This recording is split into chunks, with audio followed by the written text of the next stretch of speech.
बिस्मिल्लाहिर्रहमानिर्रहीम। अस्सलाम वालेकुम my YouTube family, welcome back to my channel. आज की रेसिपी बहुत मज़े की और बहुत लजीज है और ये पसंद भी बहुत ज़्यादा की जाती है। रेसिपी थोड़ी सी लंबी है लेकिन मुश्किल नहीं है। बस आपने करना ये है, वीडियो को शुरू से आखिर तक देखना है ताकि आपको सारे स्टेप अच्छे से समझ आए। कड़ी पकोड़ा बनाने के लिए सबसे पहले हम पकोड़े प्रिपेयर कर लेते हैं। तो इसके लिए जो इंग्रेडिएंट्स चाहिए हमको, मैंने 5 से 6 नॉर्मल साइज़ प्याज लिए थे और उसको मैंने स्लाइसिस में काट लिया है।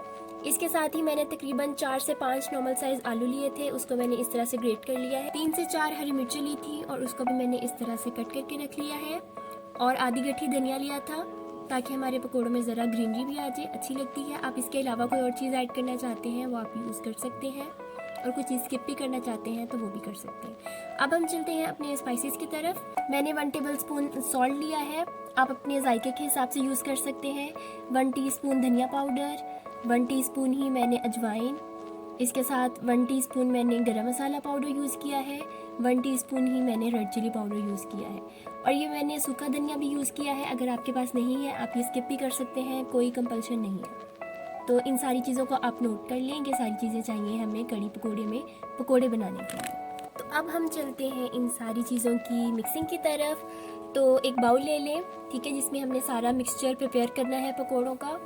तो मैंने उस बाउल में आलू ले लिए हैं जो हमने ग्रेट किए थे। ग्रेट इसलिए किए थे ताकि ये अच्छे से कुक हो जाए, क्योंकि अगर आप इसको वैसे स्लाइसिस में काटेंगे तो ये अच्छे से अंदर कुक नहीं होते और वो अच्छे नहीं लगते जो अंदर अनकुक्ड रह जाते हैं। तो ये देख सकते हैं मैंने मिर्चें, धनिया और प्याज भी इसमें ऐड कर दिए हैं। तो अब हमने इन सारी चीज़ों को अच्छे से मिक्स कर लेना है।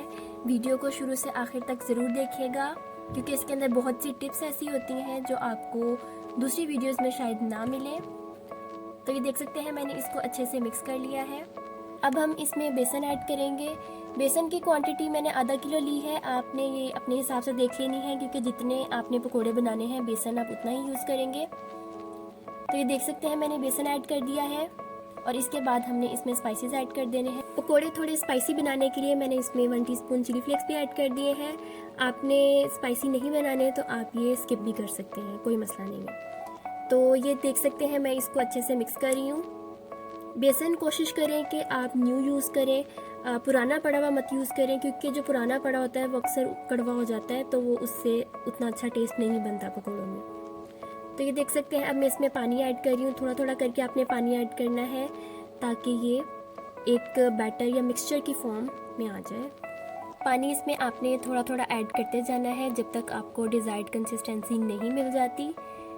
तो ये देख सकते हैं मैंने पानी ऐड कर दिया है, और पकोड़ों को सॉफ्ट बनाने के लिए इसमें मैंने 1 टेबल स्पून घी भी ऐड कर दिया है। इससे बड़े क्रिस्पी और मज़े के पकोड़े बनते हैं, सॉफ्ट भी बनते हैं। तो अब इसके साथ भी हम इसको अच्छे से मिक्स कर लेंगे। और ये मैंने तकरीबन ½ टीस्पून जो है बेकिंग पाउडर इसमें ऐड कर दिया है, क्योंकि जो पकोड़े कड़ी में यूज़ होते हैं वो थोड़े से मोटे होते हैं बाकी पकोड़ों की निस्बत, तो इसलिए हमने बेकिंग पाउडर ऐड किया है ताकि वो थोड़े से फूल जाए। ऑयल गर्म हो गया है तो चम्मच की मदद से मैं इसमें थोड़ा थोड़ा बैटर डाल के पकोड़े बना लूँगी और इसको फ्राई कर लूँगी। पकोड़े कभी भी आपने हाई फ्लेम पे फ्राई नहीं करने, क्योंकि वो बाहर से कलर तो आ जाएगा लेकिन अंदर से वो जो है आलू या प्याज वो कच्चे रह जाते हैं। तो आपने इसको मीडियम फ्लेम पे फ्राई करना है, और जब इस तरह से गोल्डन ब्राउन सा प्यारा सा कलर आ जाएगा तो आपने इनको निकाल लेना है।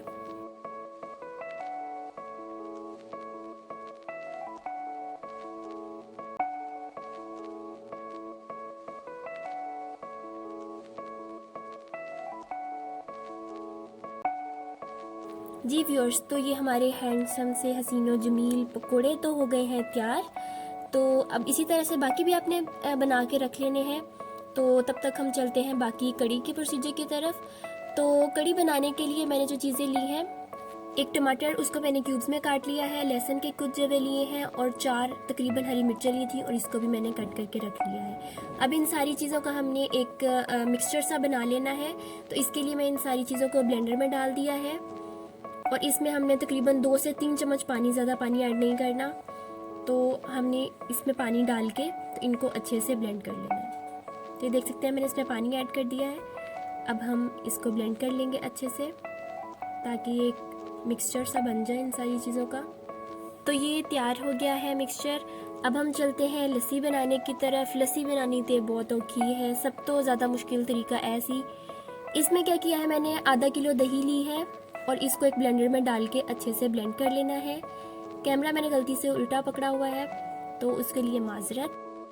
तो दही को आपने तकरीबन आधा मिनट या 1 मिनट के लिए आपने इसको ब्लेंडर में अच्छे से ब्लेंड कर लेना है और उसको आपने एक बर्तन में डाल लेना है, जग में डाल लें।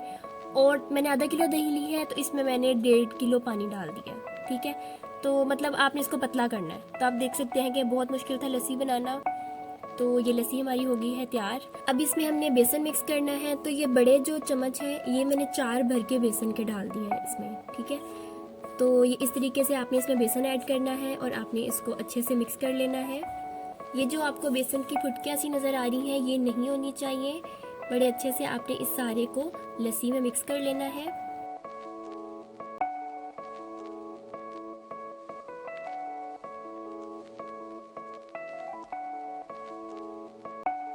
तो ये देख सकते हैं बेसन अच्छे से मिक्स हो गया है इसके अंदर। और ये मैं आपको दिखा रही थी कि ये बिल्कुल पतली है लस्सी, क्योंकि पतली होती है। अब आपने जिस बर्तन में कढ़ी प्रिपेयर करनी है उसके अंदर मैंने ऑयल ले लिया है।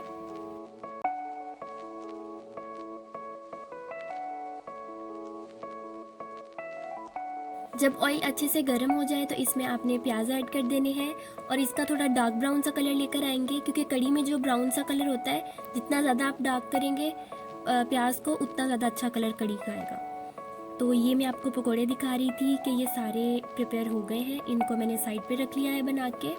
तो ये प्याज का डार्क ब्राउन सा कलर आ गया है, जलाने नहीं है, ब्राउन करने हैं। तो अब हमने इसमें जो टमाटर और जो हरी मिर्चों का हमने ब्लेंडर में मिक्सचर सा बनाया था वो ऐड कर देना है और इसको भून लेना है अच्छे से। इसमें मैंने 1/2 टीस्पून हल्दी ऐड की है, हल्दी पाउडर। और इसके बाद मैंने 1/2 टेबल स्पून इसमें रेड चिली पाउडर ऐड किया है। आप अपने जायके के हिसाब से देख लीजिएगा।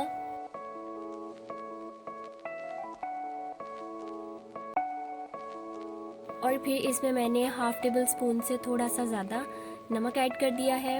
ये भी आपने अपने हिसाब से देख लेना है जितना आप यूज़ करते हैं नॉर्मल।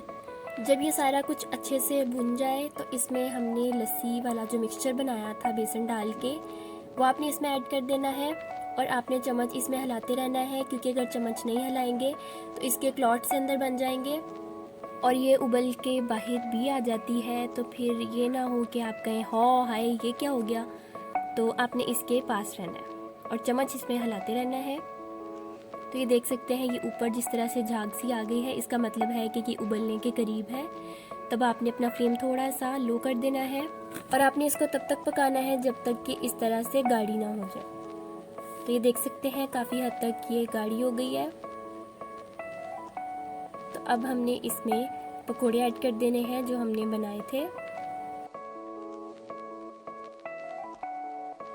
और फिर इनको चम्मच की मदद से इस तरह से डिप करना है अंदर ताकि ये भी सॉफ्ट हो जाए। तो ये हमारी कढ़ी हो गई है तैयार। अब इसके ऊपर आपने गरम मसाला, तो ये गरम मसाला पाउडर मैंने इसके ऊपर डाल दिया है। इसके साथ ही हम इसमें धनिया ऐड कर देंगे ताकि अच्छा सा ग्रीन कलर इसके ऊपर आ जाए। जी व्यूअर्स, तो हमारी कढ़ी हो गई है तैयार। अब आपने इसको डिश आउट कर लेना है। उम्मीद है आपको रेसिपी अच्छी लगी होगी। कोई चीज़ समझ ना आए कमेंट्स में ज़रूर पूछ लिया करें। आप भी ट्राई करें, अपने व्यूज़ हमसे ज़रूर शेयर करें। रेसिपी अच्छी लगी है तो मेरी वीडियो को लाइक करें, मेरे चैनल को सब्सक्राइब करें। मिलेंगे नई वीडियो नई रेसिपी के साथ। अपना ख्याल रखिएगा। अल्लाह हाफ़िज़।